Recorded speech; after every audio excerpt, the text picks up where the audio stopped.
Hi folks, so long time no record. It's actually almost the 1st of July, 29th of June today. Mostly I haven't recorded because I've been riding a lot.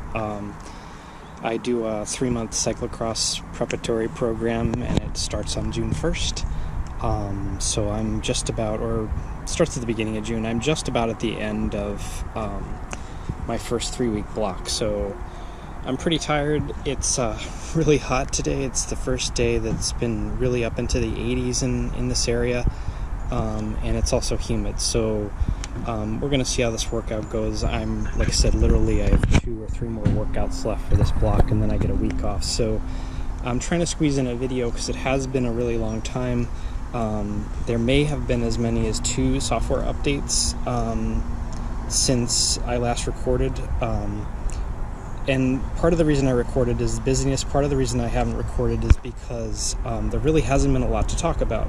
And that's both a good thing and a bad thing. So the good news is that the Karoo has worked fine for me. You can see there's no Garmin on the stem. There hasn't been a Garmin on the stem for a long time. Probably in the neighborhood of 6 weeks or so, since probably 2 software updates ago. And really everything's been okay. There really haven't been very many data fields added, which is part of the reason I haven't recorded, because there's just not that much really different to show. I'm going to bring the GoPro with me. If I think of something, I will show it. I'm not sure if I showed the elevation profile graph yet, again, because it's been so long since I've recorded. But if I think about it partway through the ride, I'll kind of bring that up and show it. It only really shows historical elevation, so it's not the elevation that's going to be in front of you. It's what you've already ridden. So sort of less helpful there, frankly. I think it's a precursor to them actually doing it correctly, or doing the route ahead of you. But again, you would need to be riding a route for that to work. So on the route front, I've really only probably followed 2 courses in the last 2 updates, but both of those actually went really well. I threw one into the Karoo last Sunday. A friend said that he wanted to do about 50 miles. I plotted it out. I actually plotted it out in Map My Ride, which I forgot is not one of the ones that has the direct interface, but I downloaded the GPX file, uploaded it to the dashboard, and actually the turn-by-turn was fine. Doesn't seem to require, at least for me, starting while in motion. I'm not going to do one now because I don't really have a course set. What I do want to show now is the kids going by on skateboards. So what I do want to show now is what happens with the GPS. So they did add some GPS connectivity information, I guess. It's probably going to happen really fast, so we're going to have to watch for it. But see, there you go, no GPS signal. It should fairly rapidly change to weak GPS signal, which it did, and then GPS signal acquired. This is just to give you a little bit more information about what's happening. The one thing they did add is temperature, and I've added that to the map page, mostly because I don't really have a lot else to display on that, and I don't really care all that much. It was mostly just to put it in there to see if it works, and based on how hot it is today, I would guess that's fairly accurate, although the bike has been in the back of my car and I just took it out, so that may be reading a little bit high. It's probably closer to 84 than 88, but it may just need a second to stabilize. And I'm not entirely sure how accurate it is. They've said that it's tricky because the device itself generates its own heat, and there are other reasons that. So this is the elevation graph, and obviously there's nothing on it because I haven't started riding yet. This actually reminds me, and I'm going to see if I can do it now. Let's see. So that was a long press on that low button. If you haven't seen that before, the bottom right-hand button. I'm going to go into settings here and see if I can reset my elevation, because this thing drifts for some unknown reason. So you can see that was 400 plus feet. I live at 150 feet. I'm in my driveway. Not entirely sure if this is going to flip on. It did. So it rapidly is going back down. It's probably going to stabilize. This is one of the few things, actually, I'm just noticing that now, this is one of the few fields that actually seems to change when you're stationary in pause. Most of the other things don't show. Clearly I haven't started riding yet. The lap time, it took 2 seconds for auto pause to come on, which is fairly normal, and I'm still having some issues. I've actually moved my speed sensor to my front wheel. You can probably see it down there on the hub. I was having some connectivity issues with that, and I'm not sure. Initially I thought that the battery had died, but it really hadn't. I've actually had to switch it to, or I remove it and add it back in again, but I'm not entirely sure based on the speed fluctuations that I'm getting that it's actually reading from that. I was going to try to hold the bike up and spin the wheel, but I don't have 3 hands, so I may try that before I take off here, and I'll report back if I stop mid-ride. The other thing I want to show is a couple of things. One is that I have the new bracket foot. I was going to show the installation of that, and I was actually going to hold off, and I may still, it might actually be in the mailbox today, and I haven't checked yet, but I did order a SIM card, mostly because I'm past my 90 days. I can't return the device anyways now. So I thought I might try it with a SIM. There's a couple of different situations where it might be useful for me. I don't really need it a lot, but it was a $15 SIM with no monthly charge as long as I stay under 200 megabytes of usage. So that's that. Anyways, we're going to take off now. I'm going to spin this wheel and see what happens. Maybe I'll come right back. Maybe I'll talk to you later.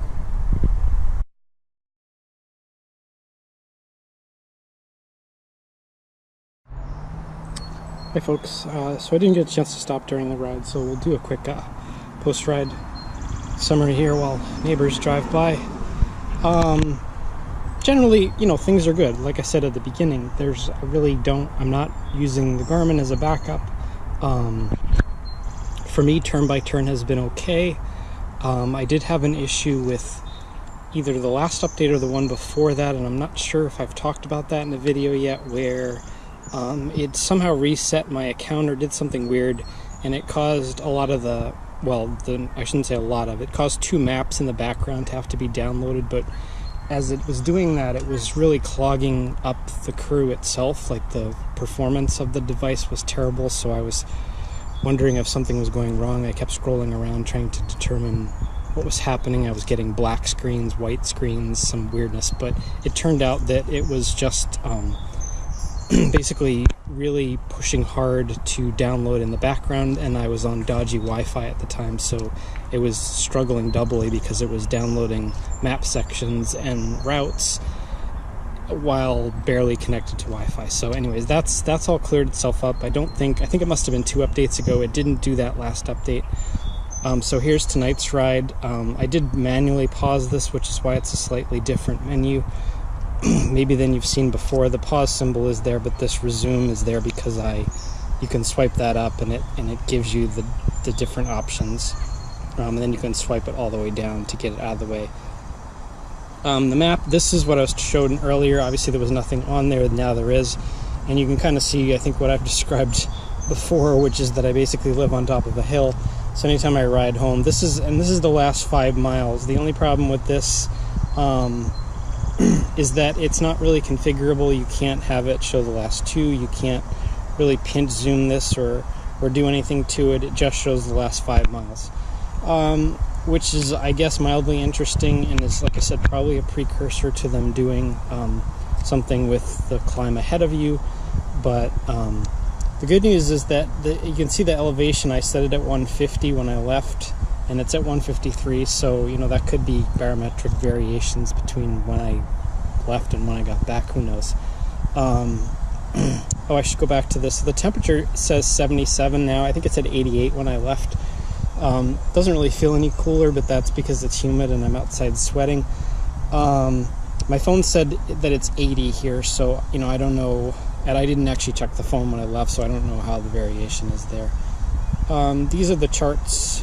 You've seen these before, and none of the rest of the stuff is very interesting. I'm a little bit out of range of Wi-Fi, but you don't really need to see me upload a ride again. We've seen that before, and it generally works fine. So probably what I'm going to do is hang on to these 2 clips, hopefully not for more than a day or 2.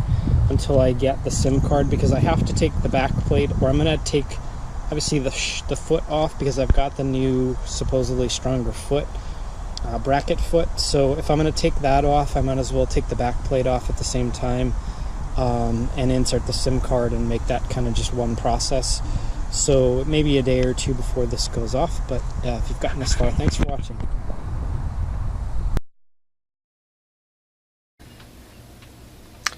Hi folks, so we're down in the basement tonight. You may recognize this from the original video where I came down here to try to get some peace and quiet. That's partly the reason for being down here tonight. The other reason is that it's bloody hot upstairs. Having a bit of a heat wave here in New England, and it's mercifully cool and dry in the basement. So two things we're going to try to do tonight. This is recorded the day after the on-bike stuff that you saw, so it's June 30th, and I'll hopefully head upstairs right after this and get the video compiled and get it out, since it's been so long. So we have two things going on here. We have the new bracket foot, and basically this is it. This is how it comes. It came in an envelope. It does have, I guess, I'm not sure how well this is showing up on the video, but it does have a stainless steel screw in there. I'll take it out in a second. So I've also pried off the back plate, and if you've never seen the inside of this, actually I've never seen it other than in other people's videos, but I was having some trouble getting it off with my finger, and I thought I would show it on camera, but it was a little more difficult to get off. I don't know if there's maybe a little bit of grunge or something around the edge since I've used it, you know, for 3 months or so. But that's what the inside looks like, or at least that part of the inside. So we'll get to that in a second, but I guess I'm going to do this first. I did have to, I'm not exactly sure what size these are, but I did actually have to go and find the original Allen keys, and I'm pretty sure it's this smaller one that takes the foot off. So that was fairly loose, not loose, but it didn't seem like it was corroded on. I've seen some pictures of these where they're actually, the screw is actually rusted already. Now mine's been wet a couple of times at least, and so I'm not really sure what the deal is with why people's are rusting. I'm trying to look at it. Actually looks okay. It actually still has some of the little blue Loctite still on there. So so this is the old bracket foot. I guess I'm gonna just change it out because I have the new one, and I'll save this one. This hasn't broken. There's really not any problem with it that I can see. I'm sorry, I keep pulling it out of frame because I'm pulling it up to my face so that I can actually look at it in a little more detail. But this one's been fine. Try to compare it to, if I can get this out of the plastic packaging, which is horrific.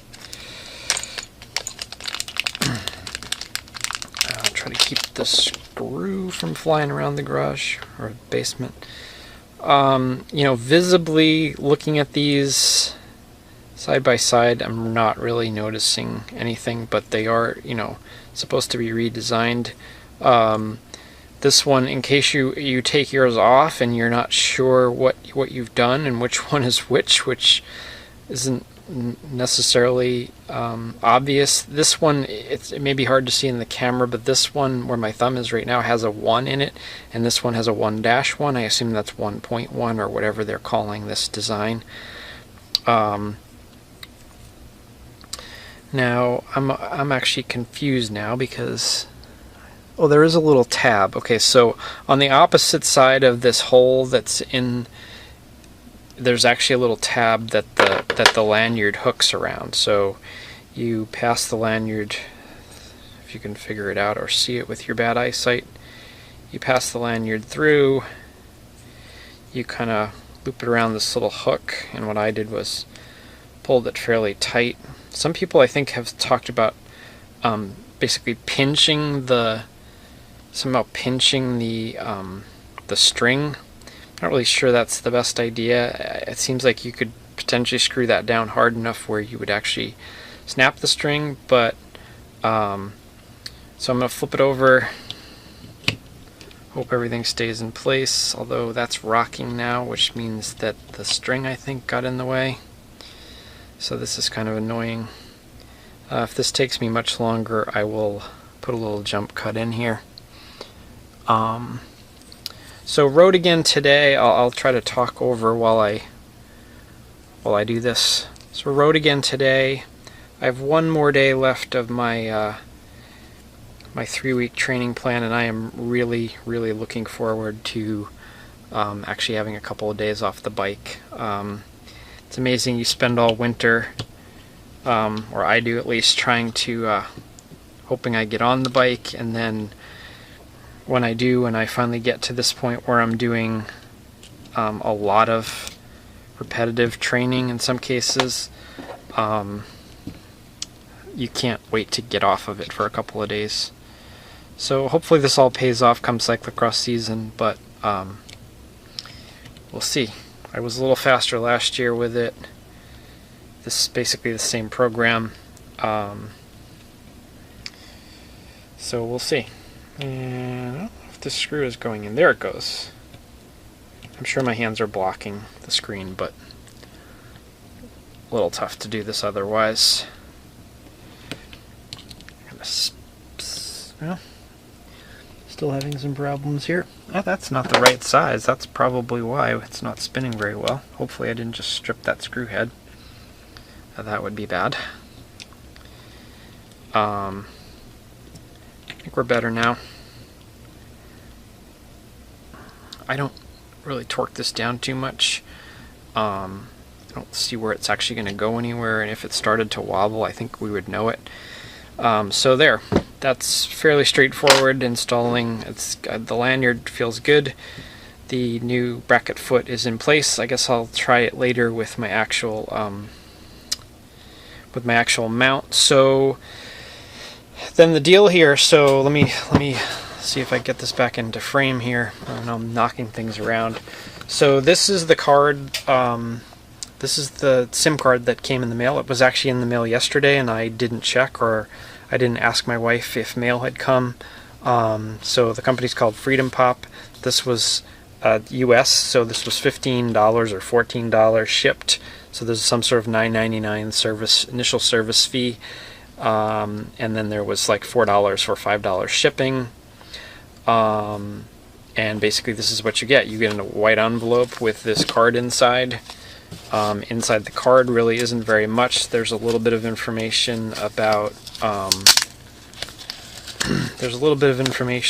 how to get started.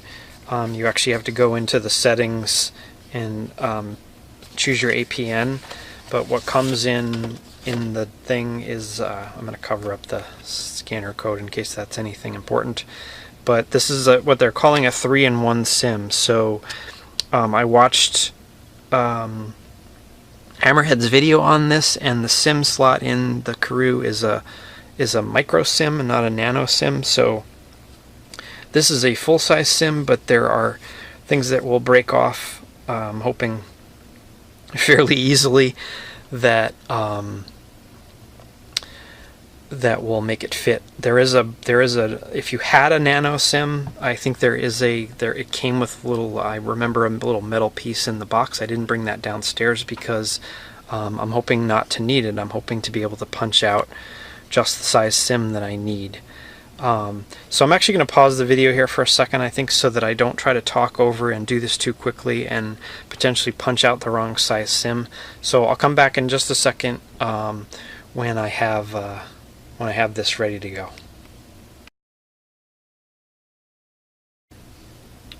Alright, we're back. So I just actually just watched the video again quickly because I wanted to make sure that I had this the right way. So this actually popped out of the card. Here's the card. Popped out of the card very easily. I saved the outer ring, so I have the right size SIM now. So now what you have to do is you have to flip the Karoo up on its side. So this part here where I'm not on camera. So this part here is the top of the Karoo. There's a little rubber gasket here protecting the SIM slot. You just slide that out of the way. It doesn't come off. They made that clear in the video that you're not supposed to take it all the way off. There's a little, I guess, tether. There's also a symbol on here. I'm not sure how well this is going to show up on camera, but it does show which direction the notch is. So the notch is, I guess, towards the bottom of the Karoo, and this being the top part. So you just slide this in here, hopefully. And then I'm going to use the, I'm actually going to use the Allen key to push it in. You're supposed to push it in until you hear a click. I did hear a click. It stayed in there. The Karoo is also off, so you're supposed to power your Karoo off when you do this. So the recommendation, or the directions, the video said to just close that back up again. I'm going to try this on camera and hope I don't make a knucklehead of myself or break anything. So you're supposed to be able to just kind of set this back on here and give it a push, and that actually does feel like it connected. I'm going to check around the edges because there have been a few people that have reported some water intrusion. This is the little area where they say you can just stick your fingernail in there. Either my fingernails are not strong enough or this was on there better than they claimed, which is not a bad thing to me if the back cover is on a little better than they say. So I guess while we're here, we might as well try powering it on. I'm bringing it up to my chest here just to kind of clean some of the fingerprints off of it. We'll start this up and see what happens. I don't know, I'm in the basement, so I don't know how well this is going to actually get a signal. I think Freedom Pop, I believe, uses the AT&T network behind the scenes, which is what my current cell phone is on, and probably will be for a while, because the other services don't work very well in my area, at least in my neighborhood. So we had problems getting cell service while at home at least with T-Mobile, and I think T-Mobile and Sprint are on the same towers, at least in the United States. So that, I believe, well, wait a minute. So I'm trying to figure out what that symbol is, whether that's the Wi-Fi symbol or... No, that's not the Wi-Fi symbol. So that must be the cellular network. So it appears to be on. Yes, okay. So the little bars, the little triangle, is the cell network. The whatever that symbol is the Wi-Fi. Let me go into settings. So cellular data is here. Now this, I should have showed this before I started, but it's really not that important. This was grayed out before. Now it says that cellular data is off, but it is getting a signal, so that's interesting. I'm not sure exactly what data roaming does. The access point name... well, that's interesting. So I'm glad I did this so that you guys can see this. So there are directions in here for typing in the... Oh, it just says setft.com. Yeah, so that's this one here. So that's that APN. I think I can just back out of that. And I believe that's all that needs to be done. Now, I don't really have any way... I can't think of anything. I guess I should have thought this through a little bit before recording, but I haven't really thought of a way to test this. I suppose I could... well, maybe what I'll do is save that for the next video. So that's basically the installation of the new foot, which is, really not that complicated. There's one screw. I'm going to save this and put it with my Karoo box, so that in case I have a problem in the future, I can at least put the original one back on. I'm really hoping that if I haven't had a problem now, I'm not going to have a problem with it breaking. They will sell you another one. You get one, I guess, quote unquote, for free. The newly designed one. So we'll put the original one, and it does say Karoo 1.1 bracket foot, so that they are calling it 1.1 on the little thing here.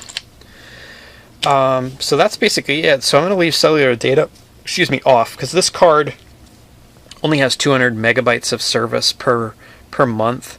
I really don't plan on using it very much, but there are some things you can do when you're out on the road. Like currently you're not able to route home. There's no button on the Karoo that if you're not riding a route and you want to just go home, there's no go home button. But with a cellular network, or with constant, if you were at a coffee shop, I suppose, with Wi-Fi, you could drop a pin on the map, so you could go to a route and choose add, and it's, well, alright, so location services are off. It's going to give me all kinds of hard time here because it doesn't like what's happening. So it does know where I am, so you could just drop a pin on the map and tell it to route you there. It's for some reason not letting me drop a pin, and I'm not sure why. There it goes. So I'm on my home Wi-Fi now, so this is working. But if I was out on the road, and not that I wouldn't typically know how to get home in my local area, but it would be nice when traveling, or if you're in a slightly unfamiliar area, maybe you're out, you've left from a parking lot, and you need to get back to that parking lot. So it's not too far from home, but it's not necessarily routing you home. So you can do this. It's, let's see, yeah, it did route it, but I am on Wi-Fi now, so I suppose I could have turned off Wi-Fi and tried this on the cellular service, but I really don't want to waste the little 200 megabytes I get per month. So I guess until I know it's working, I will, or well, at some point I'll show it to you, I guess, on camera, but I want to make sure that it's actually working before I start throwing megabytes at this. So this, as always, ended up being way longer than I thought it was going to be. I think combined these two videos are close to 15 minutes, but hopefully that's useful information for you. And if you've gotten this far, thanks for watching.